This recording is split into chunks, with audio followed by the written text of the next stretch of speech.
اللهم صل على سيدنا اللهم صل على سيدنا اللهم صل على سيدنا اللهم صل على سيدنا محمد اللهم صل على سيدنا اللهم صل على سيدنا اللهم صل على سيدنا اللهم صل على سيدنا لا إله إلا الله محمد رسول الله لا إله إلا الله محمد رسول الله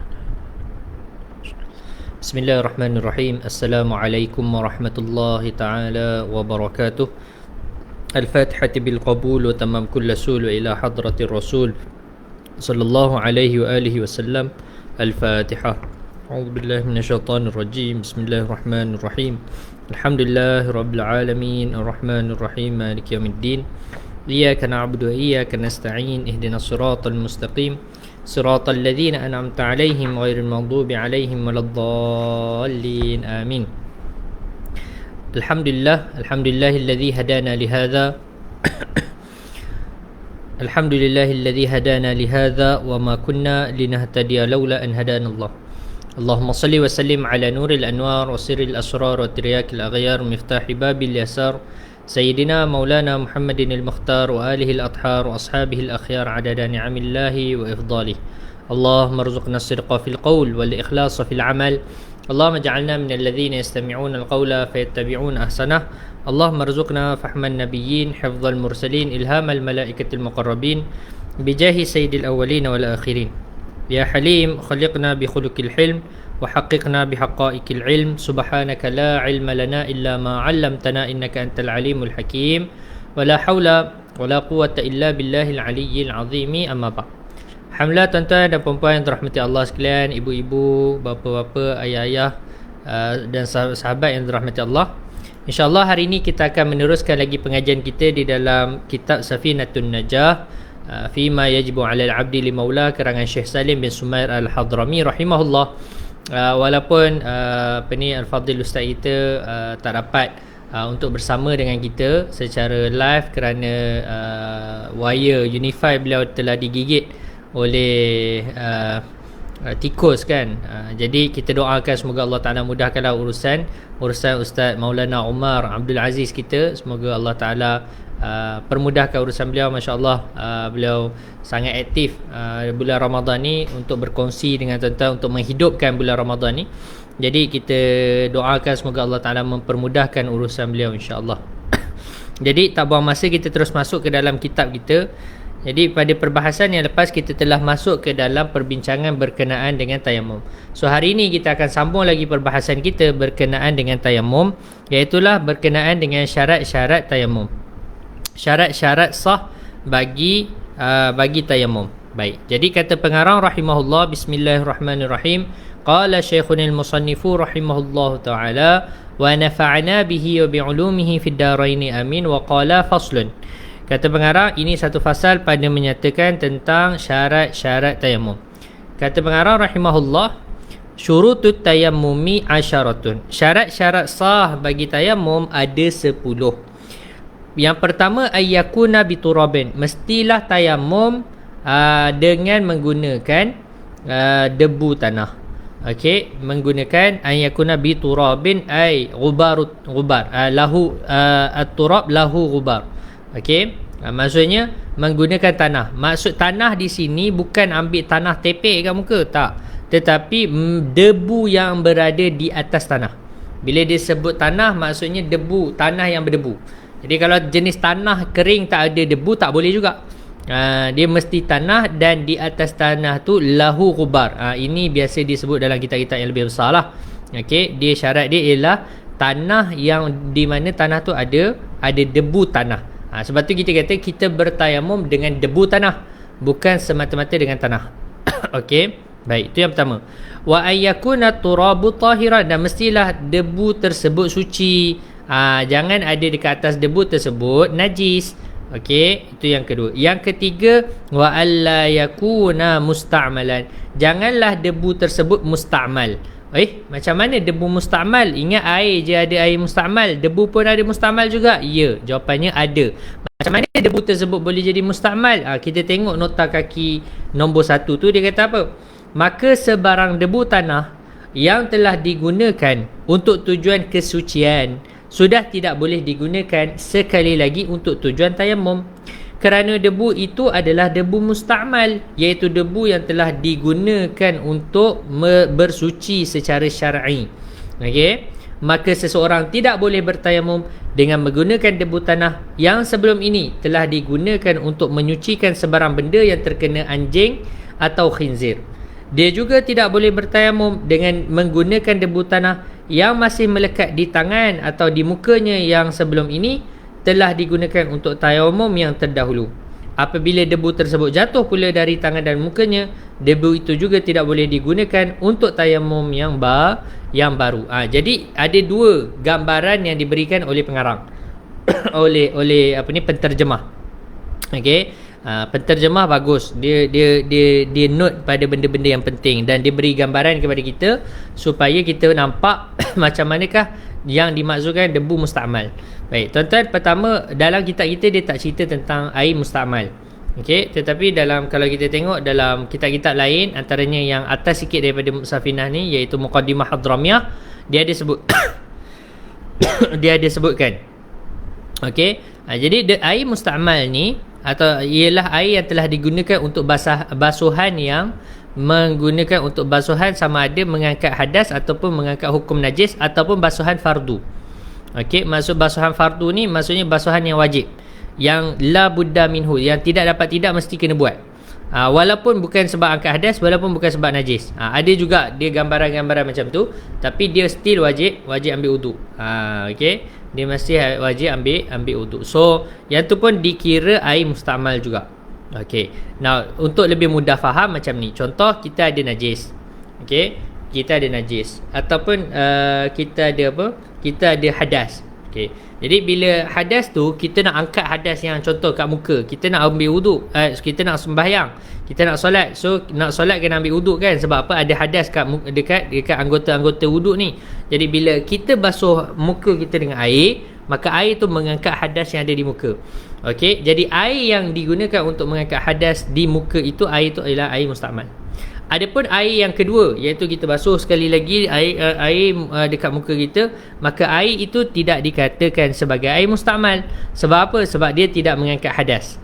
Yang air pertama saja yang dikira air musta'mal. Sebab apa? Itu yang digunakan untuk bersuci. Yang kedua hanyalah digunakan untuk menyempurnakan saja ibadat tersebut. Dia tidak termasuk dikira bersuci. Dia bersuci lah secara makna. Okey, tetapi dia bukanlah hakikat kepada bersuci itu, sebab kita dah suci dah. Kita punya hadas dah terangkat dengan basuhan pertama. Jadi air yang pertama sahaja yang jadi air musta'mal. Okey, now sekarang tanah juga boleh jadi musta'mal. Sebab apa? Sebab bila kita cuci, contohlah kita cuci najis babi kan, najis babi, khinzir ataupun anjing. Jadi Allahumma salli ala sayyidina Muhammad kan kena basuh 7 kali. Jadi basuh 7 kali tu salah satunya dengan air tanah. Jadi air tanah tu dia akan jadi musta'mal sebab kita guna untuk menghilangkan najis. Kan? Air itu dipanggil air musta'mal sebab digunakan untuk menghilangkan hukum najis ataupun menghilangkan najis lah. Okey, menghilangkan najis. Jadi ketika itu bila air tanah tu kering, kan dia akan tinggal lah, tanah tu akan tinggal, akan berbaki. Maksudnya akan stay lah kat situ kan tanah tu setelah air tanah tu kering. Maka tanah itu dia dikira musta'mal. Kan? Tanah itu dikira musta'mal. Jadi tanah tu tak boleh digunakan. Ataupun yang ni yang kita biasa faham, iaitu bila kita ambil tayamum kan kita tepuk. Okey, kan ustaz-ustaz kita kata bila tepuk tu kita dah niat. Jadi bila dah niat, dia dah jadi debu tu dah jadi musta'mal. Okey, debu yang kita tepuk tu dah jadi musta'mal. Sebab tu kita disuruh tepuk kat tempat lain pula. Kan, kita suruh tepuk kat tempat lain bila nak ambil untuk tepukan yang kedua. Sebab tepukan yang pertama tu dia dah jadi musta'mal dah. Baik, selesai. Okey, jadi itu maksud dia alla yakuna musta'malan. Kemudian wa alla yukhalituhu daqiqun wa nahwuhu. Yang keempat, tepung dan seumpamanya tidak saling bercampur dengan debu tanah tersebut. Wa alla yukhalituhu, dan janganlah bercampurnya dia tu debu tanah, daqiqun wa nahwuhu. Tepung dan seumpama dengan tepung. Jadi jangan tepung ke bedak ke tak kira. Okey, jangan bagi bercampur dengan Allahumma salli ala sayyidina Muhammad, bercampur dengan debu tersebut. Sebab apa? Ketika itu nanti takut-takut debu tepung ataupun bedak tu menghalang untuk debu tu sampai dekat kita punya anggota wuduk, anggota tayamum kita, menyebabkan tayamum kita tak sah. Yang sampai tu tepung, yang sampai tu bedak, bukannya debu tanah. So tak sah kita punya wuduk, kita punya tayamum. Okey. Wa ay yaqsidahu, yang kelima, orang yang ingin bertayamum hendaklah menginginkan debu tanah tersebut untuk diambil dan digunakan bagi tujuan tayamum. Okey. Tengok nota kaki. Yang ni penting. Okey, yang ni penting. Dia kata apa? Maka orang yang bertayamum hendaklah berhasrat untuk memindahkan debu dari tempat asalnya ke anggota tayamum. Sekiranya perkara ini tidak berlaku, seperti seseorang yang berdiri di padang pasir ketika angin bertiup supaya muka dan badannya terkena debu, lalu dia pun meratakan wajah dan kedua tangannya dengan debu yang sudah melekat di muka dan kedua tangannya, tayamum tersebut tidak sah kerana dia tidak memindahkan debu dari tempat asalnya ke anggota tayamumnya. Namun sekiranya ketika angin sedang bertiup, dia membuka tapak tangannya, lalu tangannya berdebu atau bajunya telah berdebu, maka tayamum dengan menggunakan debu yang ada di telapak tangannya atau di bajunya adalah sah. Lihat Hasyiah Bajuri dan Kasyifatus Sajak. Okey, dia macam ni tuan-tuan. Isunya macam ni. Okey, wa ayyaqsidahu tu sebenarnya dia memaksudkan tanah tu. Okey, apa maksud memaksudkan tanah? Sebab macam ni. Okey, saya sebenarnya tak explain dari awal apa maksud tayamum. Sebenarnya maksud tayamum secara bahasa maksudnya ialah al-qasdu. Qasad. Qasad tu apa? Tujulah, menujukan. Hati kita tertujukan kepada sesuatu. Kita berkeinginan buat benda tu. Jadi bila begitu, tayamum ni dia kena ada qasad. Dan qasad ni tak nampak. Okey, qasad ni tak nampak sebab dia amal hati. Okey, dia amal hati. Dia ialah amal hati. Dia keinginan kan. Keinginan ni kan daripada hati. So macam mana nak menterjemahkan keinginan daripada hati? Ialah kita pergi kepada dia. Kita pergi kepada dia. Jadi kalau benda tu datang kat kita, macam contoh yang diberikan dalam kitab tadi, dalam nota kaki tu, dia kata apa? Angin tiup, debu tu datang kat kita. Ketika itu tidak nampak qasad tu. Tapi kalau kita sengaja tepuk tangan tu, di situ nampak ada kita inginkan tanah tu, inginkan debu tanah tu. Bila kita tepuk. Sebab tu kenapa wajib tepuk tu. Okey, wajib menepuk tu. Okey. Jadi ketika menepuk tu menandakan, melambangkan yang kita ni berkeinginan untuk melakukan satu ibadah namanya tayamum. Kalau debu tu yang datang kat kita, dia tak nampak. Keinginan tu tak ada. Tak terzahir. Okey, tak terzahir di sisi syarak. Maka sebab itu kenapa disuruh untuk kita tepuk tu, untuk menzahirkan maksud kepada menginginkan tanah tu. Okey, baik, selesai. Yang keenam, apa dia kata? Wa alla yajtahida wa an yamsaha wajhahu wa yadayhi bidarbatain. Keenam, orang yang bertayamum hendaklah menyapu mukanya dan kedua tangannya dengan 2 kali tepukan ke atas debu tanah. Okey, tengok tu. Maka sekiranya orang yang ingin bertayamum menepuk kain serbannya yang lebar ke tanah yang berdebu, lalu dia menyapu seluruh mukanya dengan sebahagian debu yang melekat di hujung pertama serbannya, seterusnya dia menyapu pula kedua-dua tangannya dengan debu yang ada di hujung kedua bagi serbannya, tayamum tersebut adalah tidak sah kerana yang berlaku hanyalah satu tepukan ke atas tanah saja. Maka hendaklah dia menepuk sekali lagi serbannya ke atas tanah, lalu dia menyapu tangannya sekali lagi, sekalipun yang disapu untuk kali yang kedua ini hanyalah satu jari. Ketika itu barulah tayamumnya sah. Okey. Jadi isu tu memang kena 2 kali tepukan. Okey, mesti tepuk 2 kali. Tepuk 2 kali ni minimum. Okey, maksudnya sekali untuk muka, sekali lagi untuk tangan. Okey. Tapi katakanlah kita tepuk sekali muka, separuh dah habis dah, debu tu dah habis. Kita tarik ke bawah, dah tak ada dah debu. So kena tepuk sekali lagi lah untuk sempurnakan muka. Kemudian tepuk sekali lagi untuk tangan. Tangan pun sekali dah habis dah. Tak cukup kan. Kena tepuk sekali lagi. Bagi cukup lah. Bagi cukup. Okey. Baik, selesai. Kemudian wa an yuzilan najasa awalan, dia hendaklah orang yang ingin bertayamum hendaklah menghilangkan najis yang tidak dimaafkan yang ada pada mana-mana anggota badannya terlebih dahulu sebelum dia bertayamum. Okey, tengok contoh, tengok nota kaki 2 tu.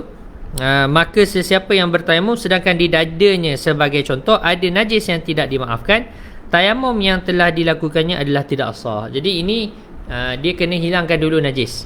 Maksudnya dia tak macam wuduk. Wuduk tak ada syarat. Okey, maksudnya apa? Wuduk kita boleh je ambil wuduk, lepas tu barulah kita cuci najis kan. Tapi dengan syarat janganlah pegang. Kalau pegang kemaluan, batal lah juga kita punya wuduk tu kan. Tapi kalau najis kat tempat lain ke tak apa, boleh. Selain daripada tempat apa ni, Allahumma salli ala sayyidina Muhammad, anggota wuduk lah. Kita nak cuci lepas tu pun boleh, tak ada masalah. Yang ke-8, wa an yajtahida fi qiblati qablahu.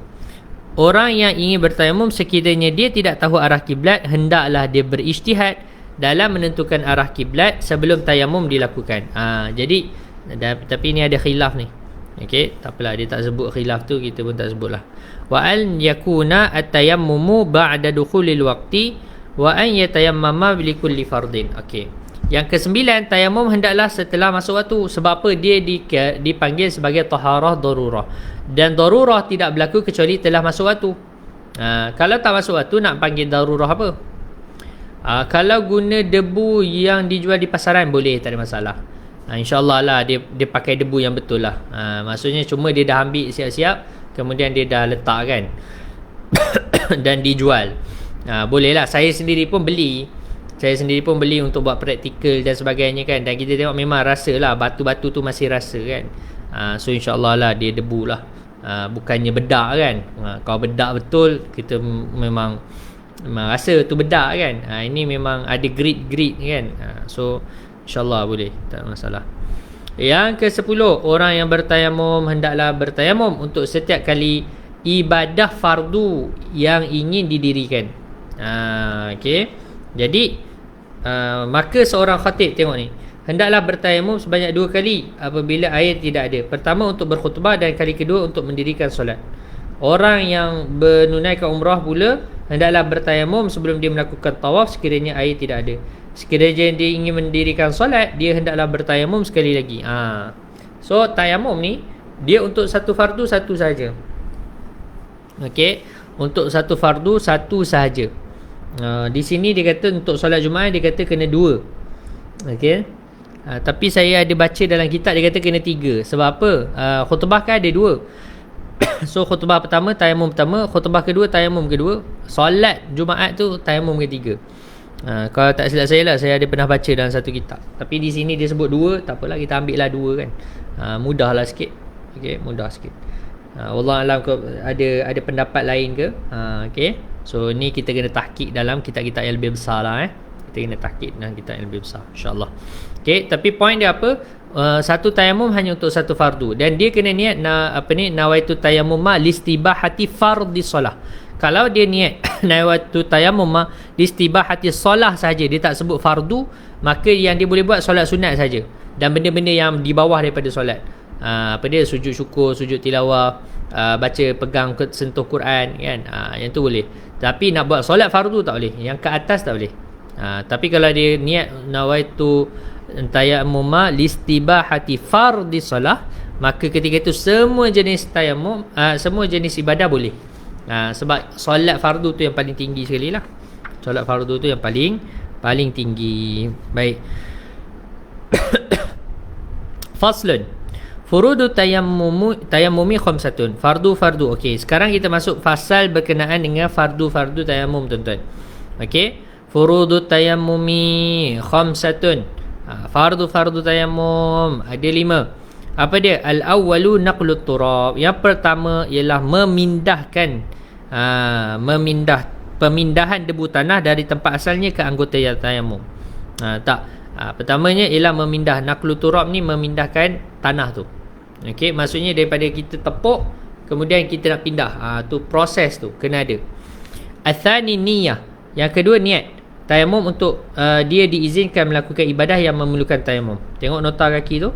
Maka seseorang yang ingin melaksanakan solat fardu zuhur hendaklah berniat di dalam hati, sahaja aku bertayamum untuk membolehkan melakukan solat zuhur. Oh bukan, melakukan fardu solat. Fardu solat zuhur ataupun fardu solat lah secara umum. Okey. Niat ini pula hendaklah wujud ketika tanah dipindahkan daripada tempat asalnya ke muka, dan niat hendaklah wujud ketika debu tersebut menyentuh bahagian muka yang mula-mula sekali disentuh oleh debu. Maka kalaulah niat hanya wujud di salah satu daripada dua keadaan ini, tayamum tidak sah. Maksudnya ketika dia nak tepuk tu dia dah kena niat, ketika tepuk tu niat, ketika pindah tu dia masih kena kekalkan niat. Okey, masih kena kekalkan niat dan sehinggalah dia sapu. Jadi nawaitu listibahati fardu solah tu dia kena kekalkan sampailah dia sapu muka. Daripada dia tepuk sampai dia sapu muka. Okey, itu maksud dia. Kemudian yang ketiga, menyapu muka. Al-thalithu mashul wajhi, sapu muka. Okey, berserta dengan niat tadi itulah. Okey, sapu muka. Selesai. Kemudian yang keempat, ar-rabi'u mashul yadaini ila al-mirfaqain, menyapu kedua tangan hingga ke siku. Okey, kedua tangan. Okey, pusing. Kemudian tangan ni pula pusing. Okey. Selesai. Okey. Dan yang kelima, al-khamisu at-tartibu bainal mashatain. Yang kelima, mengikut susunan di antara dua sapuan. Okey, selesai.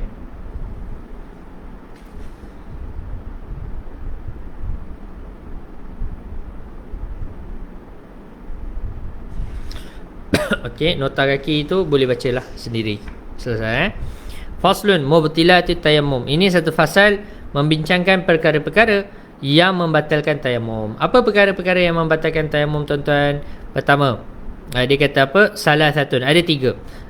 Pertama, ma abtalal wudu'a. Apa yang membatalkan wuduk, maka itu juga membatalkan tayamum. Jadi perkara yang membatalkan wuduk ada berapa? Kena ingatlah apa yang kita dah belajar sebelum ni, iaitu 4. Apa dia? Pertama ialah apa? Kharaja hadisabilain tu kan, keluarnya sesuatu. Ma kharaja min ahadisabilain. Okey, keluarnya sesuatu daripada salah satu daripada dua jalan, sama ada angin ataupun lain daripada angin kecuali air mani. Itu yang pertama. Yang kedua apa dia? Iaitu zawalul akli, hilang akal, kecuali tidur yang tetap papan punggung. Yang ketiga apa dia? Sentuh kemaluan dengan batin tapak tangan. Sentuh kemaluan anak Adam dengan batin tapak tangan. Okey. Yang keempat ialah apa? Bersentuh kulit lelaki dan perempuan yang dewasa, yang ajnabi tanpa lapik. Okey. Maka 4 benda tu membatalkan wuduk dan juga membatalkan tayamum. Okey.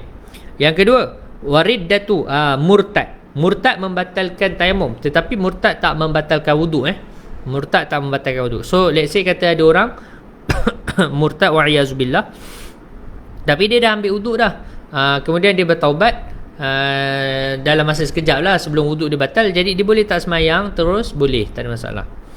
Okey, dengan wuduk yang dia dah buat sebelum dia murtad tadi. Okey, boleh. Tapi tayamum tak boleh. Sebab tayamum ni dia taharah yang lemah. Maka dengan sebab murtad batal tayamum dia. Wa tawahumu al-ma'i in tayammama li faqdihi. Dan yang ketiga, keraguan terhadap waham terhadap kewujudan air jika orang tersebut bertayamum kerana ketiadaan air. Maksudnya dia rasa macam ada air. Waham kan? Rasa macam ada air. Okey, maka ketika itu dia batal tayamum dia. Tengok nota kaki tu. Ini sekiranya orang yang bertayamum tersebut menyangka atau meyakini kewujudan air sewaktu dia bukan sedang melaksanakan solat. Sekiranya sangkaan atau keyakinan tersebut berlaku ketika dia sedang menunaikan solat, jika solat yang sedang didirikan tersebut perlu diqada setelah air ada semula, seperti orang yang bertayamum kerana air tidak ada sedangkan kebiasaannya air ada di tempat solat tersebut, tayamum orang itu akan terbatal serta merta. Okey, ni macam ni. Tuan-tuan, kita ni kat Malaysia air biasa ada kat mana-mana pula kat Malaysia kan, tak kira lah mana-mana tempat, almost boleh kita kata kat Malaysia ni, seluruh tempat di Malaysia ni almost mudah nak dapat air. Okay, now sekarang kalau lah tiba-tiba air tak ada, wa'ayazubillah, Allah Ta'ala angkat tiba-tiba air semua ni, jadi ketika itu kita tayamum. Jadi tayamum tu, solat dengan tayamum tersebut wajib diqada. Sebab kawasan ni memang biasa ada air, asal tiba-tiba tak ada air pula. Jadi benda tu rare, benda nadir. Nadir ni tak dikira. Tapi yalah, kita nak buat macam mana kan? So kita syariatnya kita kena tayamum, tetapi lepas tu kita wajib qada balik. Okey, itu dia punya kaedah dia. Now sekarang Allahumma salli ala sayyidina Muhammad. Kalaulah ketika kita tengah solat tu dengan tayamum yang mana kita solat itu kena qada balik, kita waham, kita rasa bunyi macam air lah, ada air dah kot, ketika itu batal solat tu, batal solat tersebut.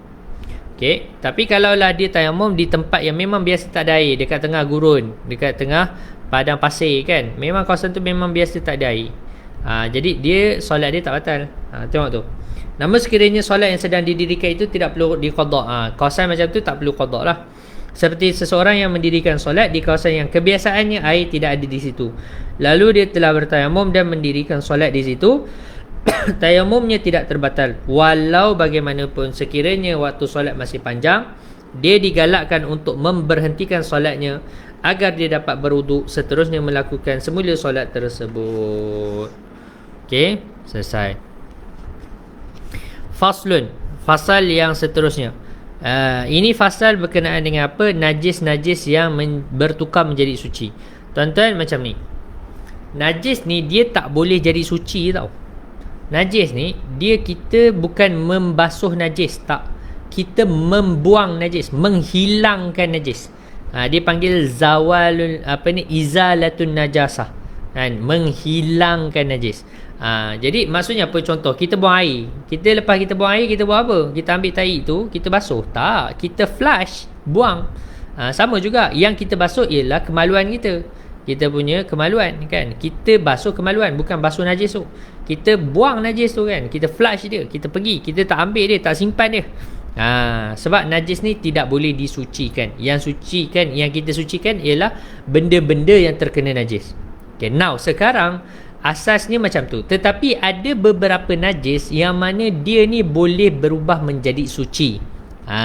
Okay. Di dalam kitab kita dia sebut ada 3 saja, sebenarnya ada tambahan lagi. Okay. Dalam kitab kita hanya sebut ada 3. Apa dia? Pertama, dia kata faslun alladhi yathuru minan najasat, benda yang bertukar menjadi suci yang asalnya adalah termasuk daripada najis-najis, ada 3. Apa dia? Pertama, al-khamru idza takhallalat binafsiha, iaitu yang pertama ialah arak apabila dia telah berubah menjadi cuka dengan sendirinya. Baik, tuan-tuan, arak ni dia asalnya ialah perahan anggur. Kemudian bila dia mabuk kan, dia menggila, dia akan jadi arak. Dan kalau kita tunggu lama lagi, dia akan berubah menjadi cuka. So cuka memang dia akan melalui proses jadi arak dahulu. Okey, khal ni kan cuka. Jadi cuka ni dia jadi arak dulu. Lepas tu jadi arak ni najis. Kan? Waktu dia jus anggur, dia suci. Ketika dia jadi arak, dia najis. Berserta dengan buih-buih dia kan, dia akan berbuih, dia akan naik kan. Dia akan rise kan. Sebab apa? Dia tengah menggeledak tu kan. Jadi ketika itu dia najis. Tetapi ketika mana dia dah berubah menjadi khal, menjadi cuka, maka ketika itu dia dah suci. Sebab cuka ni halal dimakan. Nabi sebut kan, Nabi makan cuka. Nabi sebut antara makanan yang paling sedap ialah apa? Roti dan cuka kan. Roti makan dengan cuka kan. Itu Nabi sebut lah dalam Syama'il kan, roti tapi ada cuka tu lah. Okay. Jadi cuka ni halal makan. Jadi dari situ kita tahu cuka ni suci. Tapi asalnya kan dari najis, maka kita kata dia dikira sebagai suci. Begitu juga contoh yang macam arak ni, apa dia? Darah apabila dia berubah jadi susu. Susu kan asalnya daripada darah, maka bila dia berubah jadi susu, dia suci. Begitu juga dengan minyak kasturi. Minyak kasturi kan wangi, suci, dan kita memang pakai bawa semayang pula tu kan. Wangi, bersih, mahal pula tu. Jadi sebenarnya asal kasturi tu dari mana? Kan daripada pusat daripada pusat kijang kan. Pusat kijang. Dia asalnya keturunan darah, kemudian dia mengeras, dia jadi wangi kan. Dia jadi kasturi, misik. Okey, so dia pun suci. Tu termasuklah sama macam yang pertama. Yang kedua, wajildul maitati idza dubira. Kulit bangkai binatang apabila ia telah disamak. Baik. Binatang ni ada dua jenis. Satu yang dimakan, satu yang tak dimakan. Binatang yang tak dimakan, bila mati automatik dia akan jadi bangkai. Mati sama ada disembelih ke tak disembelih ke tak kisahlah. Dia bangkai. Okey, masuk bangkai dia najis. Bila najis, dia memang tak boleh dimakan lah, sebab memang asal pun tak boleh dimakan kan.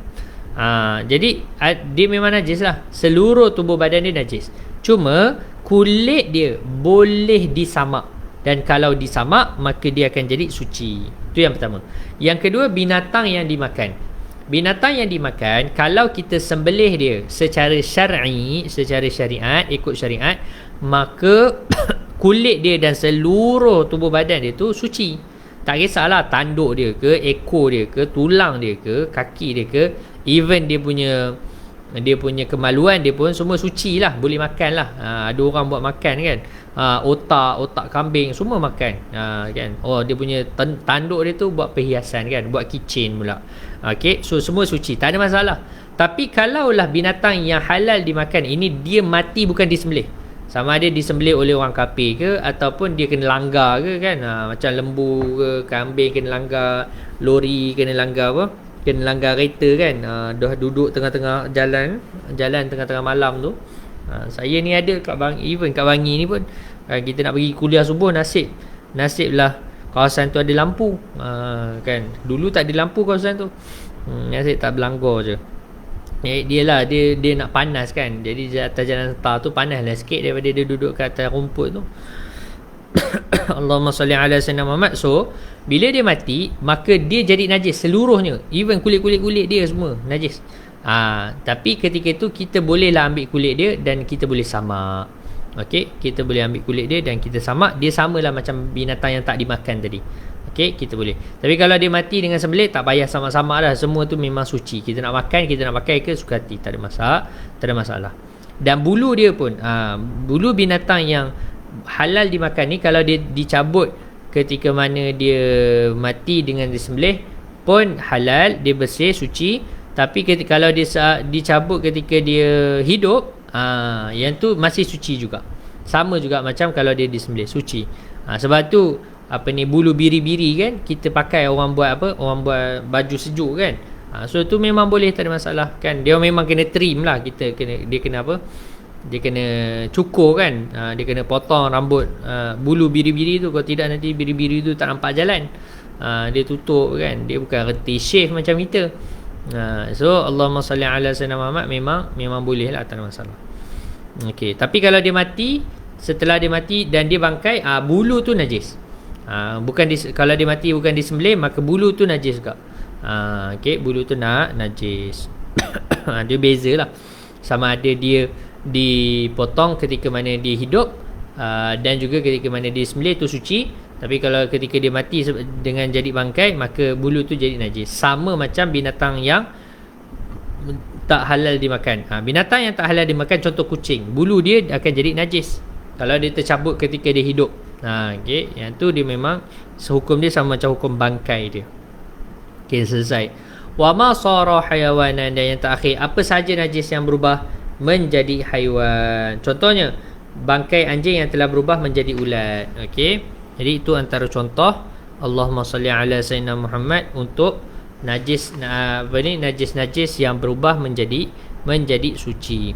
Okey, selesai. Kemudian faslun, an-najasatu salathun. Najis ni ada 3 jenis. Apa dia? Mughallazatun, mukhaffafatun wa mutawassitatun. Okey, kenapa ada 3 level, 3 jenis ni? Dia ada beza ni disebabkan apa? Perbezaan pada cara bagaimana nak menyucikan. Jadi bila cara nak cuci dia tu susah, maka dipanggil najis dia mughallazah. Bila dipanggil najis tu nak cuci dia senang, maka dipanggil najis mukhaffafah. Bila najis tu dia nak kata susah tak, nak kata senang pun tak, maka dipanggil najis tu najis mutawassitah. So dari situlah keluar 3 nama ni. Mughallazah iaitu najis berat, najis yang ditebalkan, maksudnya berat lah. Okey, mukhaffafah najis yang dinipiskan, dan mutawassitah najis yang berada di tengah-tengah. Nipis ni maksud ringan lah. Fal mughallazah najasatul kalbi wal khinziri wa far'i ahadihima. Najis mughallazah itu adalah apa? Dia 2 je. Anjing, babi, 3 lah. Dan yang lahir daripada anjing dan babi. Maksud lahir daripada anjing dan babi ni maksudnya apa? Fara' ni ialah anak salah satu dari kedua ni. Contohnya tiba-tiba kambing, anjing ni dia pergi buat projek dengan kambing, maka jadi kanjing kan. Kambing dan anjing. Jadi kanjing ni hukum dia mughallazah, sama macam mak dia atau bapa dia yang anjing tu. Okey, so hukum dia sama, najis mughallazah juga. Walaupun dia ada portion kambing tu, muka anjing tapi ada tanduk kambing. Kan, contohlah. Dia hukum anjing, tak hukum kambing. Maka dia mughallazah juga. Begitu juga khinzir. Katalah khinzir ni dia berkahwin dengan lembu, jadi bambu kan, babi lembu, bambu. Katalah buh lah nama apa pun kan.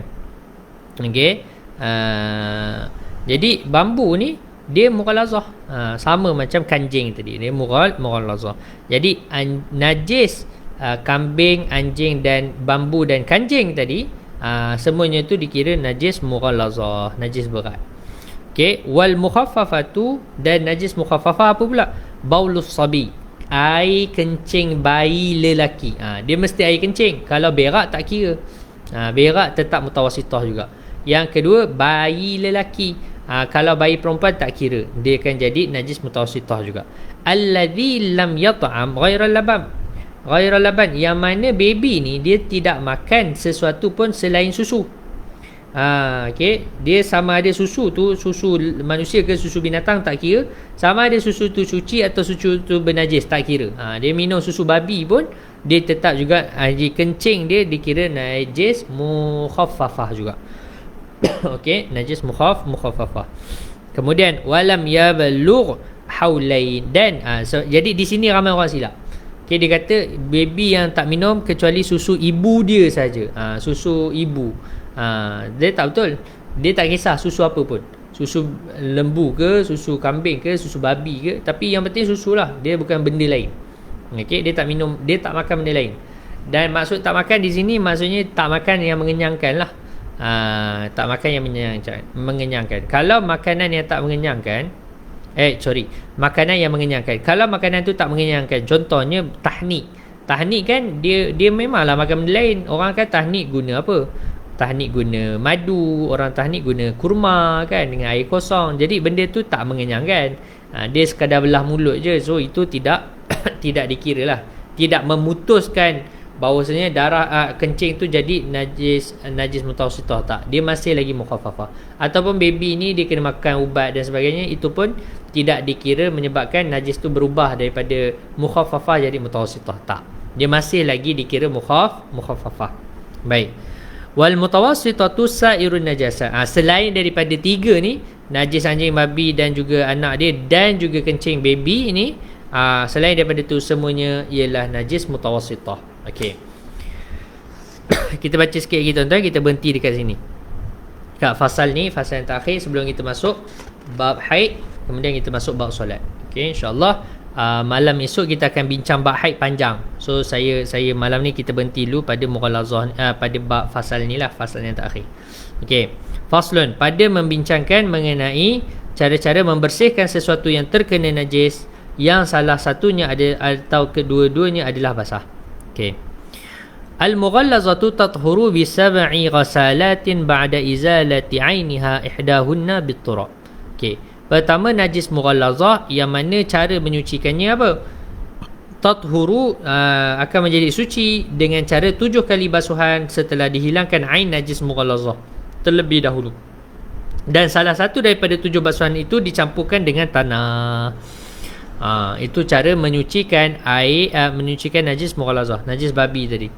Okey, pertama hilangkan dulu kan najis babi tu.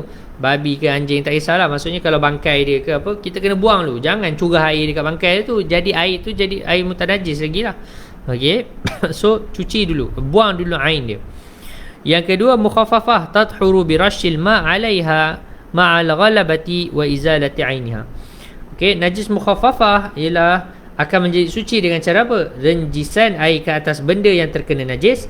Mukhaffafah berserta dengan keadaan air yang direnjis adalah banyak, dan juga air najis mukhaffafah dapat dihilangkan dengan sebab renjisan tersebut. Jadi sebab itu ini poin yang penting. Dia kena hilangkan juga air dia tu. So sebenarnya baik lap dulu, bagi kering, kemudian barulah kita renjis air tu sampai meratai kawasan tersebut. Tu cara dia. Okey, kemudian yang terakhir ialah najis mutawassithah. Yang ni yang biasa yang kita akan tempuhi setiap hari lah. Mughalazah mungkin jarang-jarang tengok tempat lah. Kalau tempat tuan-tuan tu ramai orang yang bela anjing dan sebagainya, mungkinlah banyak jumpa kan. Tetapi biasanya susah lah, kita jarang-jarang jumpa. Babi lagi susah lah nak jumpa kan. Kecuali kita duduk kat kampung ke, kita duduk kat universiti kan. Saya duduk kat UKM tu banyak lah. Saya sendiri tak pernah jumpa lah. Kawan-kawan biasa jumpa kan, babi berjalan beramai-ramai anak beranak dia tu. Sebab UKM ni kan tepi hutan kan. Banyak universiti ni dekat tepi dia ada hutan. So hutan ni biasanya banyaklah babi tu. Okey. Wal mutawassitatu tanqasimu ila al-qismain. Okey, najis mutawassitah dia terbahagi kepada dua bahagian. Pertama ainiyah, yang kedua hukmiyah. Ainiyatin wa hukmiyatin. Pertama najis aini, yang kedua najis hukmi. Baik. Al-ainiyatu allati laha launun wa rihun wa ta'mun, fala budda min izalati launiha wa rihiha wa ta'miha. Maka baik. Jadi najis aini ni apa? Maksudnya najis ni masih ada ain dia. Zat najis tu masih ada. Maksudnya kalau tahi tu masih ada lagi. Kalau kencing, air kencing tu masih ada lagi. Maka wajib hilangkan yang mana dia ada laun, warna, rih dia punya bau, dan ta'mun dia punya rasa. Maka dia kata apa? Fala budda, maka tidak, maksudnya mesti dihilangkan warnanya, baunya dan rasanya. Mesti hilang. Okey, cuci lah sampai hilang bau, warna dan rasa. Okey. Cuma dia adalah pengecualian. Bau ataupun warna ni bolehlah tertinggal salah satu. Rasa tak boleh. Sebab rasa tu confirm ain masih ada najis tu. Ain najis masih ada. Tapi warna dan bau dia dua sifat kepada najis tersebut. Jadi kalau salah satunya kekal, sebab ada jenis najis ni dia contoh dia bau susah nak hilang, ataupun ada najis ni warna dia susah nak hilang. Contohnya apa? Contoh tai burung. Saya pernah kena baju kita putih, baju sekolah. Zaman sekolah ni kan kena tai burung. Lalu bawah pokok kan kena tai burung. Jadi kita cuci lah, kita dah klorak kan, baju kita putih tapi tai dia lagi putih dan susah, memang tak hilang. Dah rendam banyak, lama-lama pun tak hilang. Rendam dengan klorak kan, habislah satu botol klorak tu kan, kita letak kat situ kan, tak hilang-hilang juga. Warna putih tai burung tu. Maka yang tu dimaafkan. Sebab apa? Susah nak hilang. Antaranya lagi apa susah nak hilang? Darah kan, warna darah. Biasalah, terutama macam orang perempuan kadang-kadang kan, bila awal kedatangan bulan tu kadang-kadang kena dekat sebelum dia tak sempat pakai apa pad panty liner tu, jadi kena dekat pakaian dalaman dia. Maka apa ni, bila cuci kan susah nak hilang, memang susah. Maka yang tu dimaafkan. Tak payahlah buang kan, masih boleh pakai. Cuma dia dimaafkan lah. Sebab apa? Sebab dia antara benda sifat yang susah nak hilang. Kemudian Allahumma salli ala sayyidina Muhammad. Yang kedua hukmiyah, allati la launa wala riha wala ta'ama laha. Yang kedua ialah apa? Najis hukmi, yang mana dia ni bau, warna, rasa dah tak ada dah. Najis hukmi ni macam ni, contohlah kita tengok anak kita kencing dekat kapet. Okey, cucu kita kencing kat kapet kita pun malas lah, kapet ni besar kan, nak pergi cuci malas, biar je lah kan kat situ. Kalau nak cuci, nak tambah air lagi, nanti lagi busuk pula kan. Jadi kita biar sampai 2-3 tahun kan. Lepas tu kita tengok kapet ni tak ada siapa cuci kan, tapi tengok tempat kawasan yang budak tu kencing dah tak ada, dah hilang bau, warna, rasa semua dah tak ada. Kalau kita curah air pun bau dah tak naik dah. Ketika itu kita tahu bahawasanya dia dah hilang semua sifat-sifat tu. Ketika itu dia masih lagi dihukumkan najis. Sebab tu nama dia najis hukmi. Maka apa boleh buat? Apa yang dia kena buat? yakfika jaryul ma'i 'alaiha, maka memadailah kita melalukan air, pengaliran air ke atas sesuatu yang terkena najis mutawassithah hukmiyah ni. Memadai untuk kamu apabila berlaku pengaliran air ke atas sesuatu yang terkena najis mutawassithah hukmiyah ni. Maksudnya kita lalukan air ke atas dia, ke atas kawasan tu kan. Contoh ni kapet, budak tu kencing kat situ kan, dia dah hilang dah bau warna rasa dia, so lalukan je air, maka selesai, kawasan tu dah dikira suci. Kawasan tu dah dikira suci. Faslun aqallul haidhi wallahu ta'ala alam. Kita berhenti awal sikit tentang hari ni. Saya kurang sihat sikit, letih sikit, tapi tak apa, insyaAllah besok kita sambung pada masalah haid. Sebab masalah haid antara masalah yang penting. Walaupun kita ni pendek sahaja masalah haid dia, tapi insyaAllah kita terang panjang sikit lah. Kita cuba terang panjang sikit. Alhamdulillah kita dah 50 muka surat. Kitab kita ni ada 200 muka surat juga tuan-tuan. So ada 150 muka surat lagi, insyaAllah dalam masa yang berbaki lagi 10 hari ni kita akan cuba khatamkan lah. Wallahu ta'ala ala wa alam. Wa sallallahu ala sayyidina Muhammad wa ala alihi wasallam. Assalamualaikum warahmatullahi ta'ala wabarakatuh. InsyaAllah jumpa malam esok.